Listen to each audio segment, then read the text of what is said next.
Recording by Nick Number. In Case of Fire by Randall Garrett.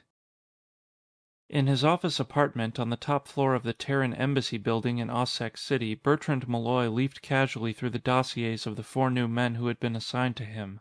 They were typical of the kind of men who were sent to him, he thought, which meant, as usual, that they were atypical. Every man in the diplomatic corps who developed a twitch or a quirk was shipped to Sarkad IV to work under Bertrand Malloy, permanent Terran ambassador to his utter munificence, the Ossec of Sarkad.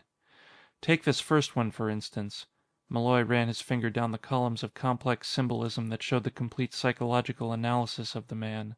Psychopathic paranoia. The man wasn't technically insane. He could be as lucid as the next man most of the time, but he was morbidly suspicious that every man's hand was turned against him. He trusted no one and was perpetually on his guard against imaginary plots and persecutions. Number two suffered from some sort of emotional block that left him continually on the horns of one dilemma or another.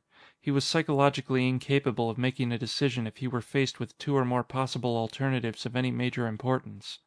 Number three... Malloy sighed and pushed the dossiers away from him. No two men were alike, and yet there sometimes seemed to be an eternal sameness about all men.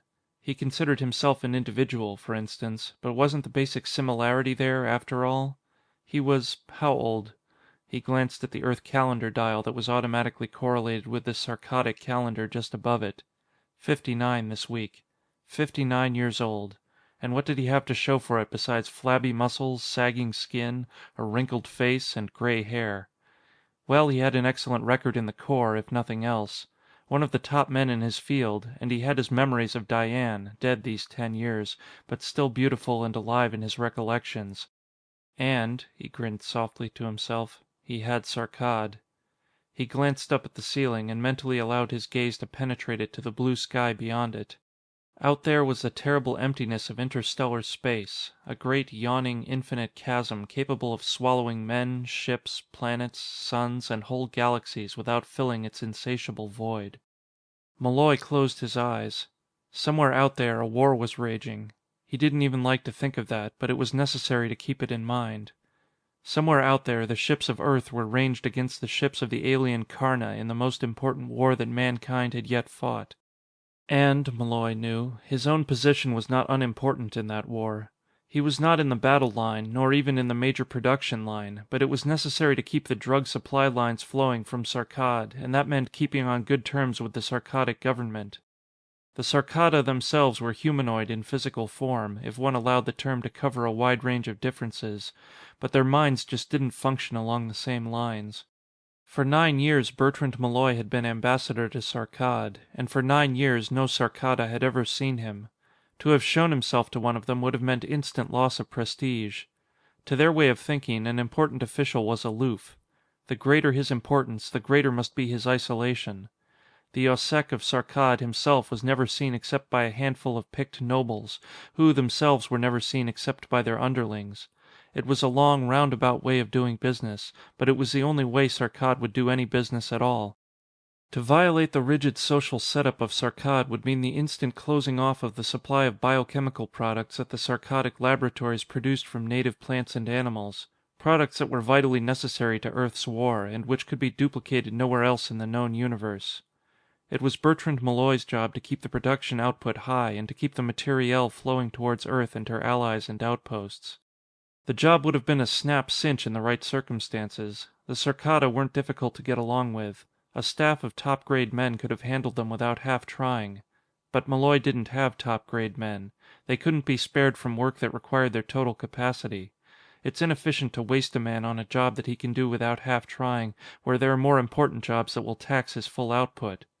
So Malloy was stuck with the culls. Not the worst ones, of course. There were places in the galaxy that were less important than Sarkad to the war effort. Malloy knew that, no matter what was wrong with a man, as long as he had the mental ability to dress himself and get himself to work, useful work could be found for him. Physical handicaps weren't at all difficult to deal with. A blind man can work very well in the total darkness of an infrared film darkroom. Partial or total losses of limbs can be compensated for in one way or another. The mental disabilities were harder to deal with, but not totally impossible. On a world without liquor, a dipsomaniac could be channeled easily enough, and he'd better not try fermenting his own on Sarkad unless he brought his own yeast, which was impossible in view of the sterilization regulations. But Malloy didn't like to stop at merely thwarting mental quirks. He liked to find places where they were useful. The phone chimed. Malloy flipped it on with a practiced hand. "Malloy here." "Mr. Malloy?" said a careful voice. "A special communication for you has been teletyped in from Earth. Shall I bring it in?" "Bring it in, Miss Drayson."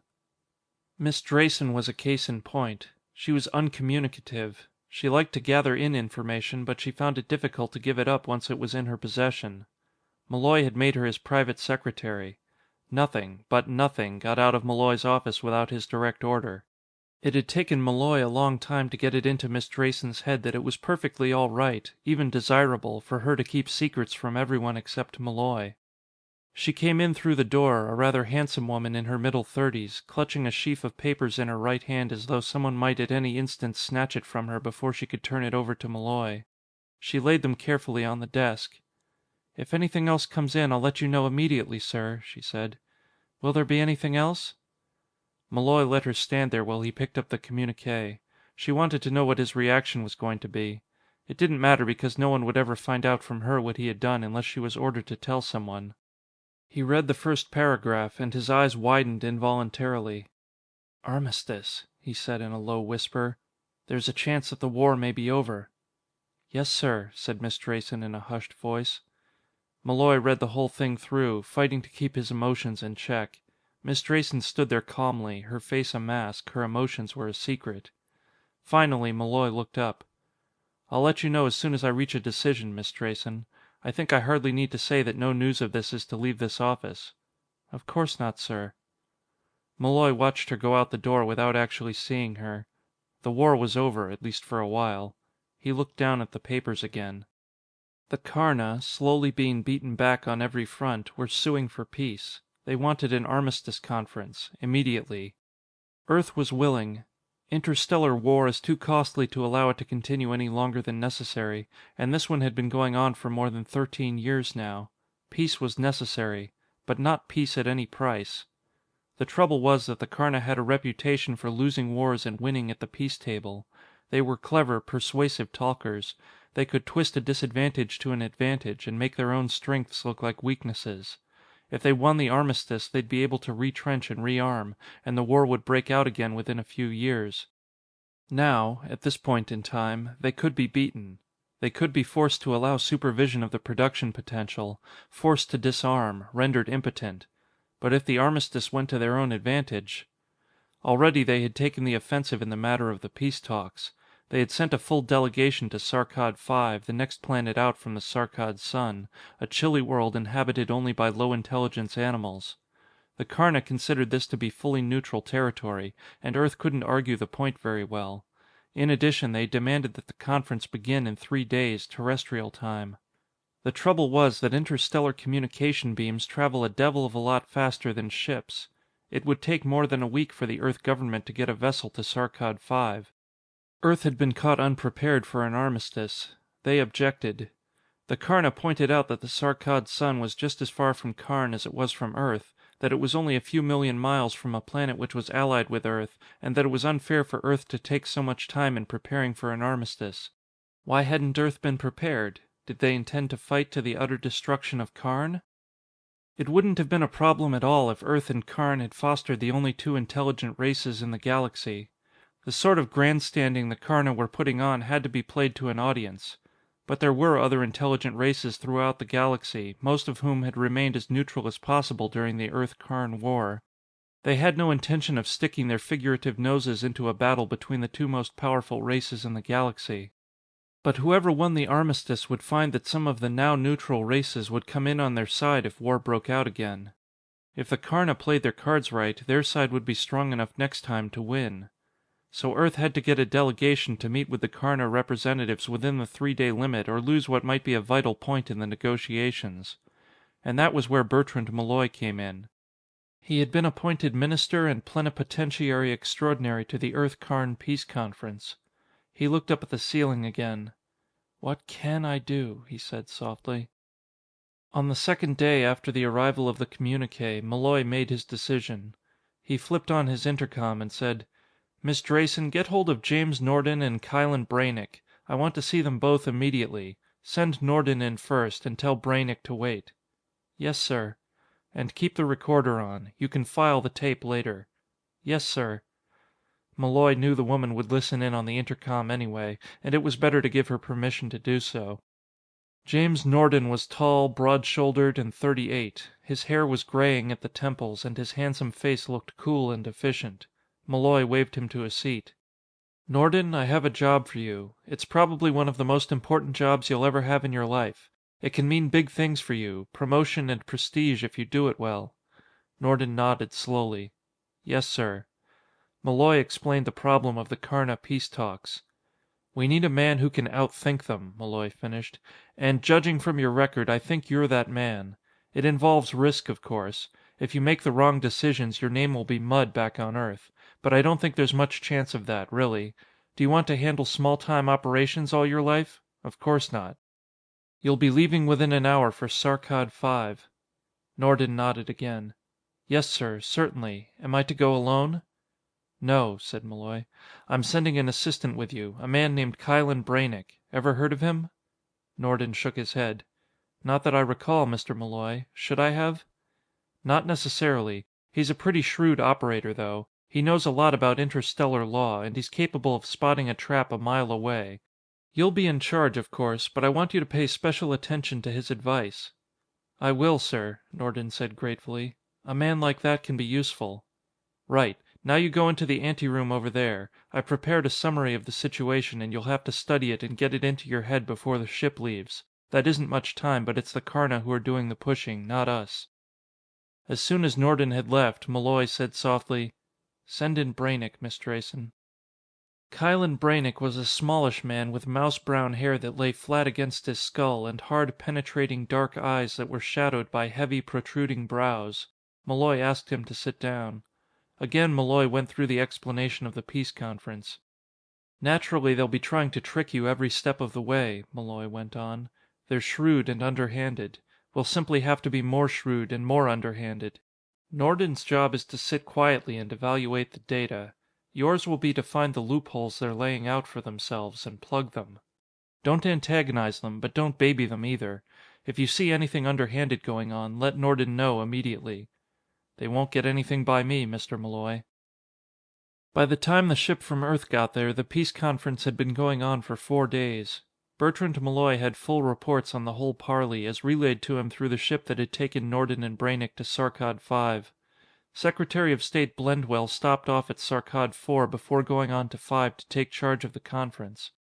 He was a tallish, lean man with a few strands of gray hair on the top of his otherwise bald scalp, and he wore a hearty, professional smile that didn't quite make it to his calculating eyes. He took Malloy's hand and shook it warmly. "How are you, Mr. Ambassador?" "Fine, Mr. Secretary. How's everything on Earth?" "Tense. They're waiting to see what is going to happen on 5. So am I, for that matter." His eyes were curious. "You decided not to go yourself, eh?" "I thought it better not to. I sent a good team, instead. Would you like to see the reports?" "I certainly would." Malloy handed them to the Secretary, and as he read, Malloy watched him. Blendwell was a political appointee. A good man, Malloy had to admit, but he didn't know all the ins and outs of the diplomatic corps. When Blendwell looked up from the reports at last, he said, "Amazing. They've held off the Karna at every point. They've beaten them back. They've managed to cope with and outdo the finest team of negotiators that Karna could send." "I thought they would," said Malloy, trying to appear modest. The Secretary's eyes narrowed. "I've heard of the work you've been doing here with, sick men. Is this one of your, successes?" Malloy nodded. "I think so. The Karna put us in a dilemma, so I threw a dilemma right back at them." "How do you mean?"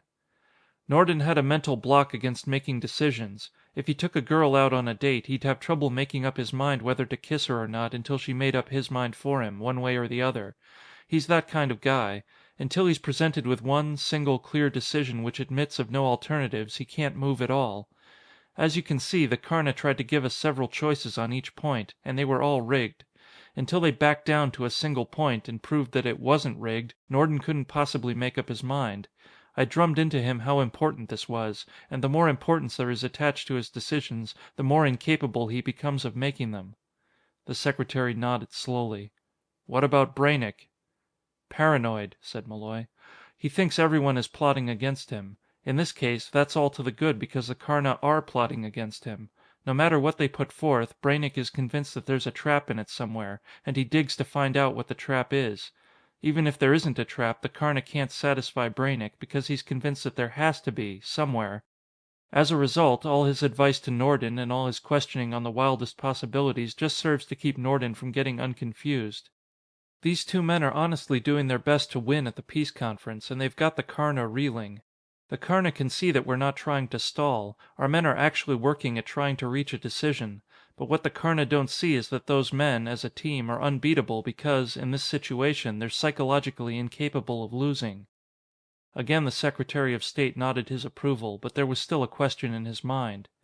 "Since you know all that, couldn't you have handled it yourself?" "Maybe, but I doubt it. They might have gotten around me some way by sneaking up on a blind spot.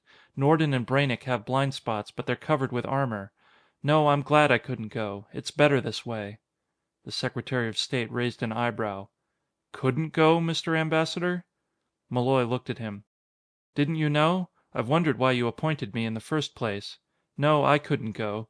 The reason why I'm here, cooped up in this office, hiding from the Sarkata the way a good Sarkatic big shot should, is because I like it that way. I suffer from agoraphobia and xenophobia. I have to be drugged to be put on a spaceship because I can't take all that empty space, even if I'm protected from it by a steel shell." A look of revulsion came over his face. "And I can't stand aliens." End of In Case of Fire by Randall Garrett. Recording by Nick Number.